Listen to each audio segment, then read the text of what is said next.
Napansin mo ba, habang papalapit ang araw ng laban, parang humihina ang tuka ng manok mo? Sakit ba yan? O normal lang? Sa maraming pagkakataon, normal lang na bahagyang bumaba ang pagkain ng manok habang papalapit ang laban. Isa sa mga dahilan ay ang pagbabago sa kondisyon ng katawan habang nasa huling yugto ng conditioning.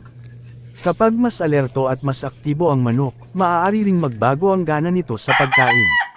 May epekto rin ang init ng panahon, stress mula sa paglipat ng kulungan o madalas na paghawak, at anumang pagbabago sa routine. Pero tandaan, iba ang bahagyang pagbaba ng gana sa tuluyang pagkawala ng ganang kumain. Kung halos ayaw ng tumuka, matamlay, o may iba pang kakaibang sintomas, pwede na itong senyales na may problema sa kalusugan at dapat itong masuri. Kaya huwag basta magpanik o biglang magpalat ng programa. Obserbahan ang kabuoang kondisyon ng manok, ang sigla, pag-inom ng tubig, dumi, at pangkalahatang kilos, hindi lang ang dami ng kinakain. Ikaw, napansin mo na rin ba ito sa mga alaga mo?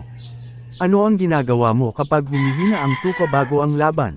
Ay comment mo ang karanasan mo at pag-usapan natin.